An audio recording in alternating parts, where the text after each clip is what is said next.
So, in the previous class, we had discussed the basic mechanism of action of anticholinesterases. In that, I told you that the drugs that you give as anticholinesterases will essentially bind to the enzyme anticholinesterase, and it will indirectly help in increasing the amount of acetylcholine in your body. All right. Now, depending on how these drugs are binding to the anticholinesterase enzyme, you have reversible and irreversible anticholinesterases. Right, so they are reversible and irreversible organ this thing anticholinesterases, and among them, especially, let's suppose we have reversible में आता आपका physostigmine, stigmine, rivastigmine, neostigmine, uh, stigmine, उसके अलावा pyridostigmine, donazepam and edofonium.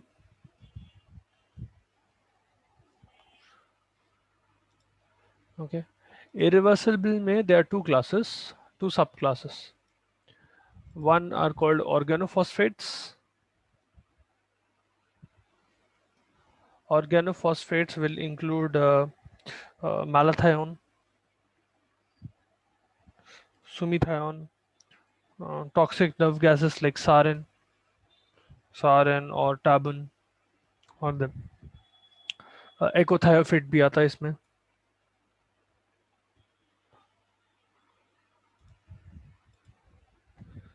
Ecothiophyte. These many should be enough. These are toxic gases, okay? I'll tell you why they are toxic, why organophosphates are toxic, and how it can cause poisoning in a bit. Other than that, irreversible will also have carbamates.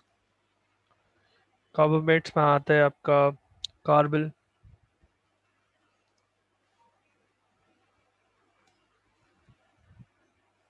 there is carbyl, proxecure.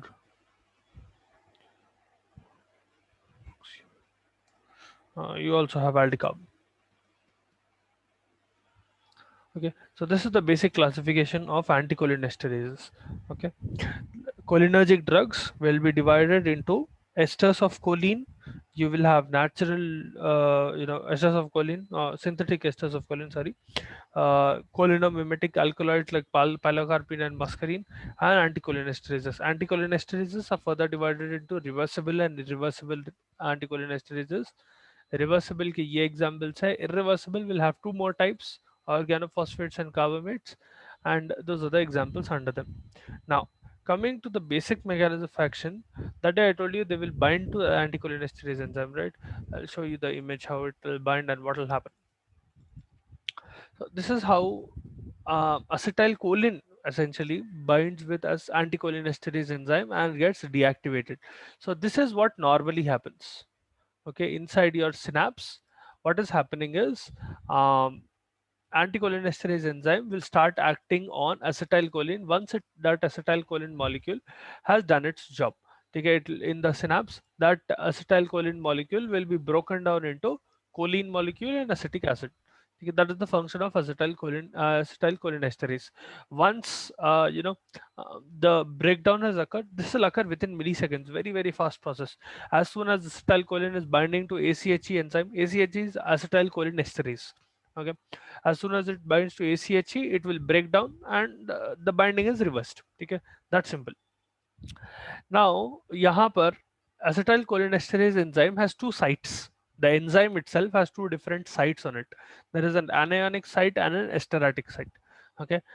In this explanation, if you're not understanding anything, please feel free to stop me immediately and ask, because this is a very important diagram. You'll have to draw this diagram when you are explaining anticholinesterases, the mechanism of action. Okay. So you need to remember this clearly. Anticholinesterase enzyme will have two sites, okay, on which acetylcholine can bind. One is called an anionic site, the other is called an esteratic site. All right. The binding with acetylcholine happens within a few milliseconds. As soon as acetylcholine binds with ACHE enzyme, it will break down into choline and acetic acid, and you get choline out. That's the normal mechanism. Here, what we are trying to do with these drugs, with anticholinesterases, is to block the enzyme acetylcholinesterase. By blocking acetylcholinesterase, you are relatively increasing the amount of ACH because there is no one to break it down. That ACH will stay in your synapse for a longer period of time, because of which you can get more effect out of the same number of neurotransmitter. Now, coming to the first type, we have one special one called erdophonium. Erdophonium only binds to anionic site. Normally, your reversible ACHs like physostigmine, uh, your neostigmine, rivastigmine, dorazepam, ये पूरे जो है, they will bind to both of these sites. Okay, they are reversible though. They will bind to these sites on the acetylcholinesterase enzyme for a few hours, and they will release, essentially they will release the enzyme, because of which that enzyme is, it's still available for use, further use into further use down the line. Okay, I'll repeat once again. Normally reversible anticholinesterases like physostigmine, neostigmine, dorazepam, rivastigmine, ये पूरे क्या करते हैं? These will bind just like acetylcholine, but when they are binding like acetylcholine, they will not, they will essentially stop the function of anticholinesterases for, they will stop the function of anticholinesterase for a little while. ठीक है, for acetylcholinesterase for a little while, let's suppose for a few hours. ठीक है, after a few hours what happens is, those binding, essentially the drug will leave the binding with the acetylcholinesterase enzyme, and acetylcholinesterase is free to bind to acetylcholine again and continue its normal function. So let us suppose we have physostigmine and it is working for, let's suppose, 4 hours, 5 hours. In that scenario, what happens is, for 4 to 5 hours, one molecule of that enzyme will be bound with one molecule of physostigmine, and that one molecule of enzyme will not be able to perform its function, that is breakdown of acetylcholine. After 4 to 5 hours, the binding is released and acetylcholinesterase enzyme is, back to normalcy. Now, Edophonium is a special type of reversible anticholinesterase which only binds to anionic site. Okay, as you can see here, it is only binding to the anionic site. This cationic, the esteratic site is left empty. Either way, it will still block the attachment of acetylcholine. If you have idophonium, acetylcholine cannot come and bind, because of which, again, acetylcholine levels will increase. But this is also reversible binding. This will bind for only a very, very short period of time. Okay, that is one disadvantage of idophonium. Even if you give the drug, it will only, it is very, very quickly reversible, very short acting kind of drug. Okay. Then there are what do you call the other reversible anticholinesterases. This is the one that I told you: physostigmine, neostigmine, paradoxin. They will have both the sites and they will bind to both the sites reversibly. Within a few hours, this attachment will be reversed. All right. Organophosphates are special. More often than not, they are either irreversible or the binding will stay on for days together. Okay, so they will be stuck to that enzyme for a long period of time. Organophosphates will bind only to esteratic site. Okay, organophosphates bind only to the esteratic site of the enzyme, and they will be bound to that particular enzyme for a long period of time. Another thing that happens is, whenever organophosphates bind to this esteratic site, there is a chance that they can change the enzyme itself. Sometimes organophosphates have the capability of phosphorylating the binding site. Okay, phosphorylating the enzyme, because of which the structure of that enzyme changes and the function of that enzyme is lost. All right. Now, in the previous cases, this scenario, you were not changing the enzyme altogether. You were only giving a drug that was temporarily stopping ACHE enzyme. Organophosphates, on the other hand, will either bind to the drug for a long period of time, and it will only be reversible after a few days, or sometimes not at all. It will be stuck in such a way that does not get removed altogether, and sometimes it will change the structure of ACHE.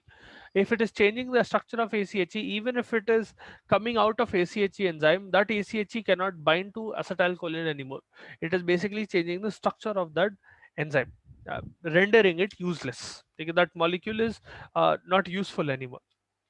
Okay, now I'll discuss about organophosphate poisoning in a bit, but just remember that this is a non-reversible kind, or reverses in a very long period of time.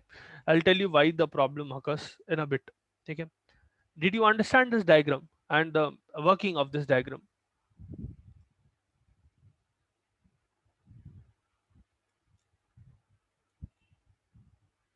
you have doubts or if you want me to repeat anything, please feel free to ask.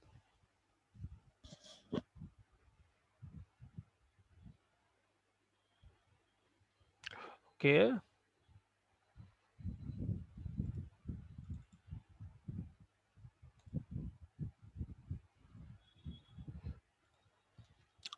See, where can you use these anticholinesterases? Now, coming to the proper uses of anticholinesterases, there are specific ways in which you can, specific conditions in which you can use anticholinesterases. First of all, comes a condition called myasthenia gravis. Ever heard of myasthenia gravis?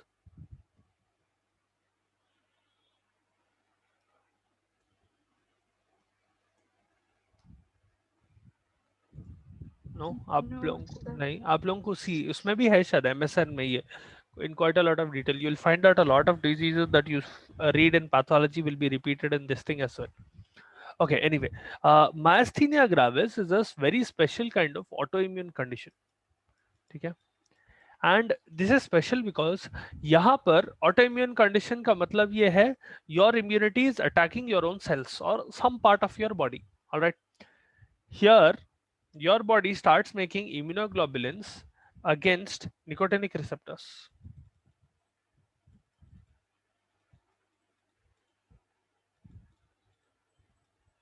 ठीक है. Immunoglobulins are made against nicotinic receptors, because of which what happens is those immunoglobulins tend to either destroy or block the nicotinic receptor. Now think of it this way. I have an acetylcholine molecule and there is a receptor, let us suppose at the junction of NMJ, neuromuscular junction, yeah, ganglion, whatever you take. Okay. These acetylcholine molecules should normally be able to come and attach to this receptor wherein it is causing depolarization inside the muscle. Right? This is the normal process. Now, if there is one fellow that is destroying the receptor itself, or it is damaging the receptor, or it is binding to that receptor, let us suppose in one scenario we have two receptors of nicotinic type, and in one scenario it is destroying the receptor, immunoglobulins are destroying the receptors, or they are irreversibly binding to the receptor, because of which the receptor is not able to work properly. Now, in this scenario, what will happen? यहाँ पर there is no chance that this acetylcholine molecule can bind to either of those receptors. Now you will have hundreds of thousands of nicotinic receptors. Some of them, or at least most of them, are being affected by immunoglobulins, because of which what happens is whatever amount of acetylcholine that does bind to these receptors, it will not be able to generate enough amount of potential. It will not be able to trigger depolarization. Okay. You need to have a certain amount of acetylcholine molecules attaching to nicotinic receptors to stimulate the muscle. Now, if you do not have as many nicotinic receptors altogether, because they are being either binded to or they are being destroyed by immunoglobulins because of myasthenia gravis, you cannot see, or your body will not be able to elicit the function of acetylcholine. That will be a problem. Okay. Myasthenia gravis patients will have a lot of muscle weakening and they'll not be able to walk. The lot easy fatigability of weak skeletal muscles will occur. Their skeletal muscles will fatigue very easily. They'll not be able to perform normal functions, normal day-to-day functions. In this scenario, what you can do is, now we already know that there are a few acetylcholine molecules that are binding to a few nicotinic receptors. So let us suppose out of 1000 nicotinic receptors in one location, because of myasthenia gravis, 500 are gone. Either become useful, either they become useless or they were destroyed, whatever the case. 500 are remaining. Okay. Let us suppose the patient has myasthenia gravis and out of one particular muscle, let's suppose that muscle had 1000 NM receptors, nicotinic receptors at the neuromuscular junction. Okay. Out of those receptors, let us suppose because of myasthenia gravis, because of these immunoglobulins being produced, 500 of them were rendered useless. These are out. Only 500 remain. Acetylcholine molecules can only bind to these 500 and they can give you some response. Now, just like synapse, what happens is once it has bound to the receptor, once acetylcholine will come out, it will bind to ACHE and it will get converted into choline and acetic acid. Here, what you are doing is you are stopping this. Because of which, what will happen is the function that you get out of these 500 will be more than double. Essentially, even if it is double, let us suppose those 500 molecules what do you call, they are not getting destroyed by ACHE, or they are not getting broken down by ACHE because you are giving the drug. What is happening is that 500 receptors, after giving a initial stimulus, so the first time they stimulated the receptor, they came into synapse and then they were acted upon by the enzyme, right? Here you are giving the drug to counter this. Let's suppose you give neostigmine or physostigmine or whatever you give, wherein it is binding to ACHE, because of which what happens is acetylcholine will stay alive, and there is a chance that this can again go and stimulate those 500 receptors, creating another stimulus, because of which you will see slight improvement in the patient's condition, especially in the their skeletal muscle fatigability. They'll not fatigue as easily, they'll have more amount of acetylcholine available for them actively at that point of time. Okay, I hope you understood the logic here. Normally myasthenia gravis में neostigmine is used, 15 mg of neostigmine tablets given 4 times a day or 6 hourly. You can also use pyridostigmine, or sometimes combination can also be given. All right. Now, neostigmine is special because what it can do is it will not just act as an anticholinesterase, it will also directly increase acetylcholine release. So it will act on the presynaptic neuron. Neostigmine, this is the anticholinesterase we already know. So one function it is doing is it is an anti-ACHE. Okay, it will stop the breakdown of acetylcholine. Other than that, it can act on presynaptic neurons and it can increase ACH release. So whatever present amount of acetylcholine is present in the synapse, that will increase, because of which both force of contraction will significantly increase and it will improve. Okay, muscle power will improve, and especially because of frequent activation of these existing nicotinic receptors. If we have more and more activation by increased amount of ACH molecules, and because ACH molecules are not being destroyed, you will be able to reverse the condition to a certain degree. All right.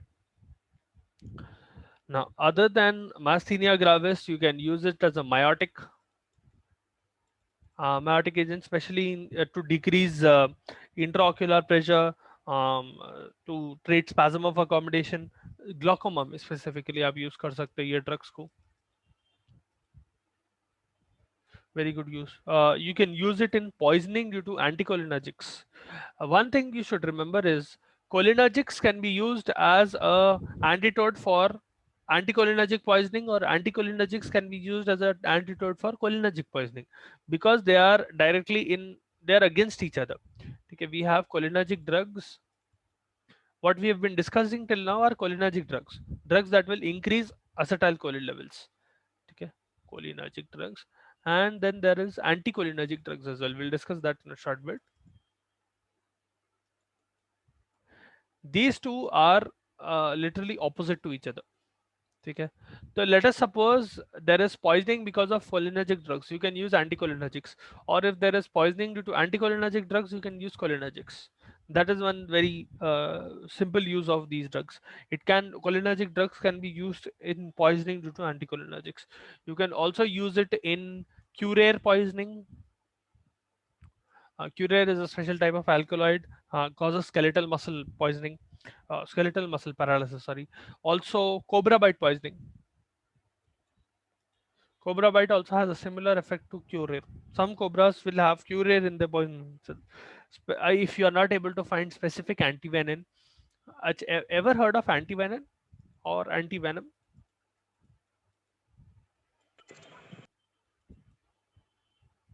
No.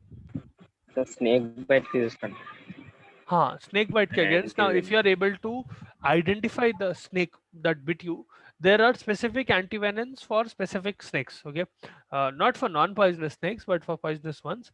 For different type of, for example, cobra है, serpent है, whatever है. For specific type of this thing, snake, you'll have a specific type of antivenin. Now, let us suppose you are not able to find antivenin, specific antivenin. At that point of time, you can use idofonium. Okay, IV idoponium can be used especially to prevent respiratory paralysis.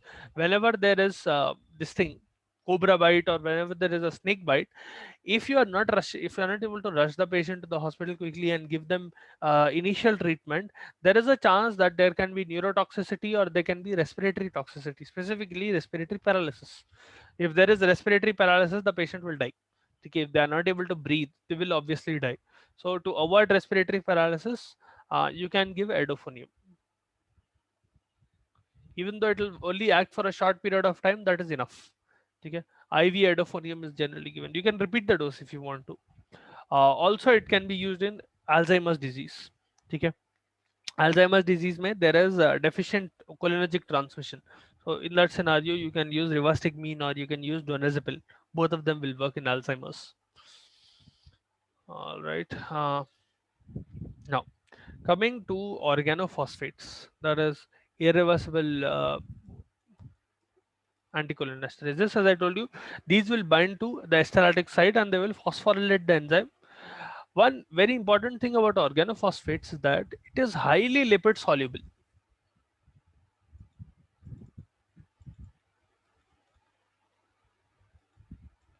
If it is highly lipid soluble, you can also understand from this that it will get absorbed very easily. There are some compounds that are very readily available that have organophosphates. One such compound are insecticides. Insecticides will have a high amount of organophosphates. Okay, and generally what happens is people who are using insecticides, either they are dealing with them in the sense that they do business with insecticides, or they are actively actually coming in contact with insecticides, like farmers or anyone who does spray these fields. They they have a very high chance of being poisoned by organophosphates, because these drugs essentially can get absorbed very very easily. And because they are getting absorbed very easily, they will have both muscarinic and nicotinic effects, are also central effects to a certain extent. Okay, they will sharply increase the amount of acetylcholine in your body, because of which you will see severe amount of stimulation to muscarinic receptors and nicotinic receptors. To a certain extent, you will see central effects as well.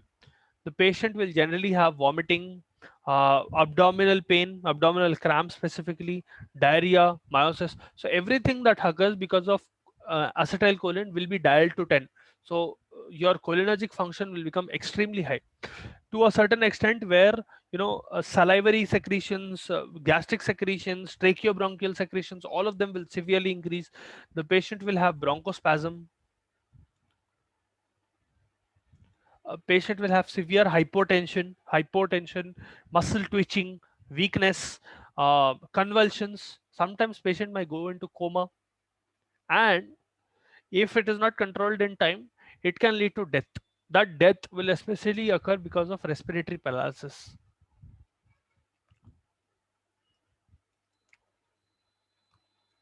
spastic paralysis specifically, rather than flaccid paralysis. Okay, your respiratory muscles will contract in such a way that it can lead to spastic paralysis. These are all effects because of organophosphate poisoning. थोड़ा भी अगर ज़्यादा हो गया organophosphate को exposure, it can lead to all of these devastating effects. So how do you treat this? Now you will see these topics coming under toxicology as well. So toxicology is a special topic that you have. Toxicology is a different subject. Okay, toxicology is a subject that deals with the toxic effects of pharmacological agents. It will deal with the toxic effects that day-to-day drugs have on patients. So you have adverse effects and you have severe adverse effects that will cause proper toxicity, and you will start seeing essentially whenever a dose goes beyond MTC, minimum toxic dose के ऊपर जब चले आता, minimum toxic concentration के ऊपर जब जाता, that is when you start seeing the effects of the toxic effects of those drugs. For example, with paracetamol you will see liver failure or severe liver damage. Okay, those are toxic effects. Now that subject itself will deal with that. You have a solved topic about toxicology. In that you'll have organophosphate. So we are discussing here anyway, so I'll not discuss it there again. Listen very carefully in this. It'll be part of both of these chapters. It'll come in cholinergic drugs as well. It'll come in toxicology as well. Organophosphate poisoning is a emergency condition in which agar OP poisoning hui, poisoning, if a patient is having OP poisoning, there are a few steps that you need to take immediately. First of all, if the poisoning is through skin, let us suppose they are getting exposed to skin, because it is very highly lipid soluble, it can get absorbed from any surface. ठीक है, any surface which is exposed to skin, it can get absorbed very easily. ठीक है, आप inhale भी कर सकते हैं, but skin से बहुत easily absorb होता.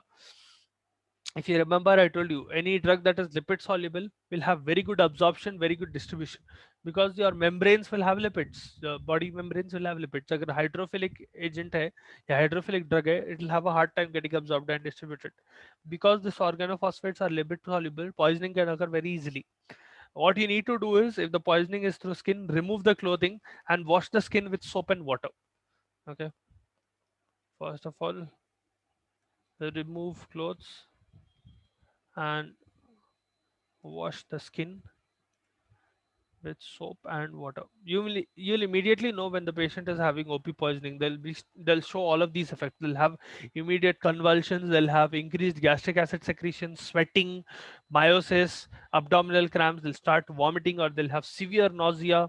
They might have severe muscle twitching. Okay, their muscles will flex without them actually trying to flex it. Okay, they'll be twitching essentially. I'm not sure whether you've ever seen muscle twitching. If you ever go to this thing, क्या बोलते हैं आप, hospital में गए तो make sure you keep an eye out. You'll see patients with muscle twitching. Epileptic patients या दूसरे patients भी रहते हैं जिनको muscle twitching होती.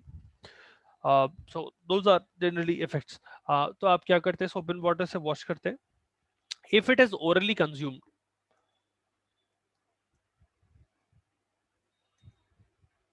perform gastric lavage. अच्छा, have you all ever seen or read about gastric lavage? कभी hospital में देखे व्हाट इज गैस्ट्रिक लवाज, और someone getting gastric लवाज done in your clinical training? Acha, gastric lavage is essentially a condition in which, let us suppose a patient has consumed a poison orally. Okay. Now, you will try to make them vomit it. Sometimes making the vomit is not exactly a very quick process. Okay. And it might be harmful in certain scenarios. So you can perform gastric lavage. Now, whenever a drug is going inside orally, it has to reach stomach, it has to reach intestines, and only then it can get absorbed, right? Either through stomach or through intestines, that drug is getting absorbed more often than not. Okay, almost 90 to 95% of drugs will get absorbed through either stomach or intestine specifically. Gastric lavage is a technique in which you will essentially put a pipe in the patient's mouth, okay, essentially in their GIT, and there will be a special solution that you pour through the pipe into the patient's GIT. It will be a solution that will counter that drug, and it will essentially dilute the fluids inside your body. The idea is that as soon as you are diluting it, you will start sucking that fluid back through the pipe.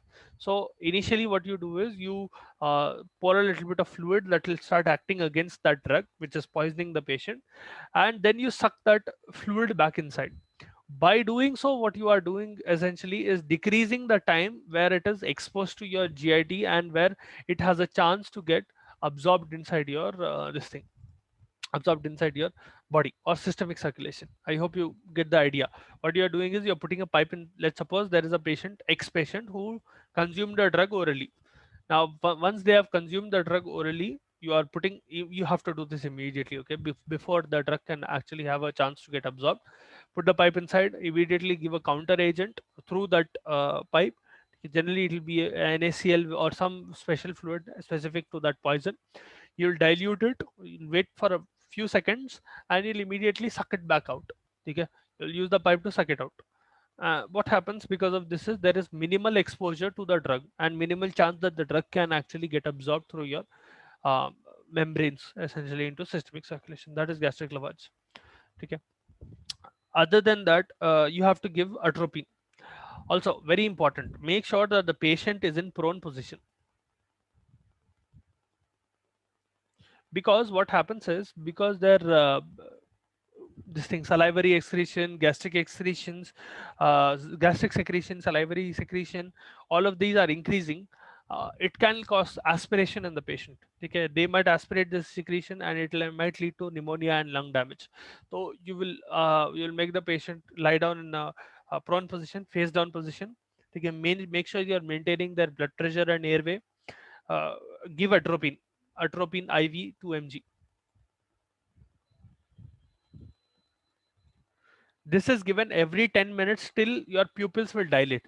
Okay, generally patients who have organophosphate poisoning, they'll immediately have meiosis. Okay, severe meiosis, pupil constriction. So you'll keep on giving the drug till the patient undergoes mydriasis or their pupils are dilating back to normal. Okay. Depending on the severity of poisoning, you will increase the dose of atropine almost up to 50 to 100 mg. If you're not seeing improvement at any dose, you keep on increasing the dose. Every 10 minutes देते जा रहे ना, you keep increasing the dose till you see meiosis. And there are some cholinesterase reactivators as well, because I told you organophosphates will almost irreversibly bind to anticholinesterase, or they will bind for a very long period of time. You can give cholinesterase reactivators. There is something called ACHE reactivators. ठीक है. ACHE reactivators क्या करते हैं? They will undo the binding of organophosphate and ACHE enzyme, and they will reactivate ACHE essentially. So क्या होता है, जो relative amount of acetylcholine बढ़ गया वो कम होने लगता. So you have pralidoxim in this. Pralidoxim, oximes बोल के drugs रहते हैं. There is pralidoxim, obidoxim, diacetyl monoxim. ये पूरे oximes में आते हैं. What they will do is they will bind जो OP, let's suppose there is OP ACHE binding, जो ACHE enzyme है, which is bound to organophosphate. This will essentially undo that binding. It will break that binding, because of which ACHE enzyme is free and reactivated. ठीक है. So that is how you treat OB poisoning. Tomorrow I'll draw a small flowchart and show you how what steps you take essentially, and we'll discuss about anticholinergic drugs as well. Okay. Make sure you read this topic, because this can be a little